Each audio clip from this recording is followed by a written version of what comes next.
I'll just mute. So today is our Twinkl Live, and we are doing our live on World Letter Writing Day. So World Letter Writing Day was over the weekend, and today we will cover all things about letter writing. So as this is our Key Stage 1 live for children aged 5 to 7, this might be the ideal time to have a little go at some of the activities that introduces writing on a larger scale to your child. So to begin with, an activity that I would introduce to my child is a fiction or non-fiction sorting activity, as this is an activity that you can do where you don't actually have to do lots of writing, it's just sorting and getting familiar with lots of different texts. So the way I set out this activity, I'll just add it now, and let me just show you so you can see the labels. I did 2 hoops, 1 fiction hoop and 1 non-fiction hoop. And then I had a look at what resources and reading material I had at home. I had this book here, which was a fiction book because it's got a character in it that is a talking cat. And then I also had a look on our website for other resources that were really useful to show the difference between fiction and non-fiction. So I've just held up a Tooth Fairy story, which is fiction, and also this is instructions to making a cheese sandwich. So you could have a look if you've got any recipes at home or instructions at home that your child could sort into fiction and non-fiction. And then I've also sprinkled in some letters, and letters are non-fiction. So this could be a time where you talk to your child about letters being non-fiction. What sort of letters might you see? Formal letters, maybe from a GP, and you can use letters that you've got at home, or you could also have a look on our website for any letters and examples of resources that we've got. I found it really useful to have a look at the Twinkl Parent Super Skills Mats. So I just printed out the resources off the Super Skills mat, and then there's also Super Skills activities that you could do at a later date or intertwined into this activity as well. So there's lots of ways you can do it. That we also have a game on our website which I can share. So let me just share this game with you. So with the game, it is a fiction versus non-fiction sorting game, and your child can just choose how long they want to play for, and you can practice. So you could have a little look, Goldilocks and the Three Bears. I know that is a fiction book, and put it into the right category, and you can see how many games you have, how many books you can then get through into the non-fiction and fiction section. So there is also a game where you can play a very similar game that I've shown you with the hoops virtually if you didn't have the equipment to print.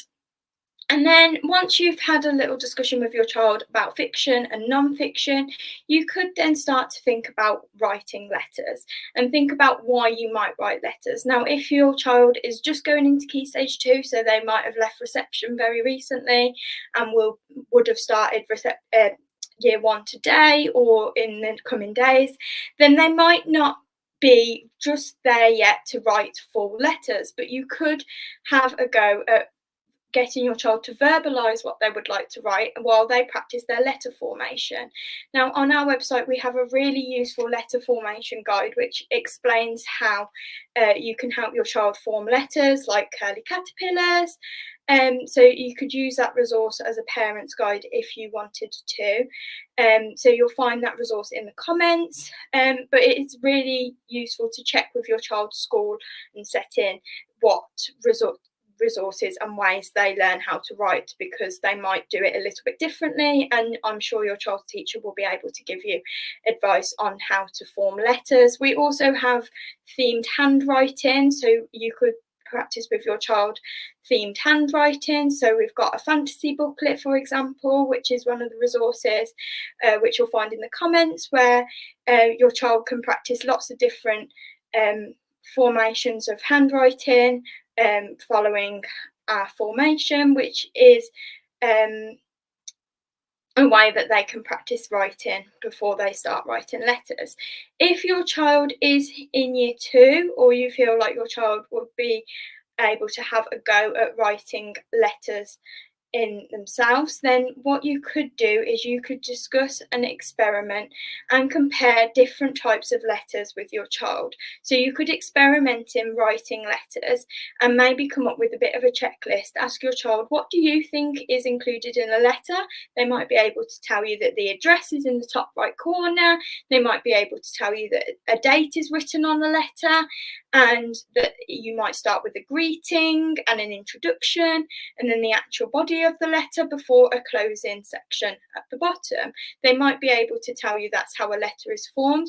You could also go through this with your child, because we have a very useful resource on our website which gives example text and explains the checklist of what is included in a letter as well. So you can find that in the comments, and it will really explain how you can help your child by giving them this checklist to a letter. So there's lots of ways you can then go through and write letters. You could discuss with your child all different features of a letter. It doesn't have to be just the written side of it. You could discuss whether a letter is still posted or if it's electronic, and maybe if you've got an electronic one, why do we still put the date on it and things like that, and just have a discussion with your child about that. You could even then go down the route of, if it's posted, why do you need a stamp, and features of a stamp. There's so many things that you can discuss while writing a letter. If your child has practiced their letter formation and their handwriting and they are ready to write letters, perhaps then think about what sorts of letters you could write at home with your child that is in context and what is actually in their lives. So perhaps you could encourage good manners by thinking of writing informal thank you letters. Who are you writing thank you letters for, and what for? Has your child recently had a birthday and a party, and can they write a thank you letter? Do you perhaps need to write a letter to your local library because you've noticed that a certain book that you want to read isn't in your library, so you could write a letter to your library? There's so many places that you can write letters to with your child. You can also write letters to authors if you want to, and look up to where you need to send it and what you need to write. Maybe give the author a review of the book, or any suggestions about books. So there's lots of ways you can write letters at home with your child. So I hope you found this live very useful today. If you do want to pop back in on Wednesday, it is a Key Stage 2 live, so it's going over the 7 to 11 years old age bracket of history, and there is some fun activities that I will mention on how you can support your child's learning of history at home. And then on Friday is Read a Book Day, so I'll be sharing how you can support reading at home. So I'm looking forward to seeing you then.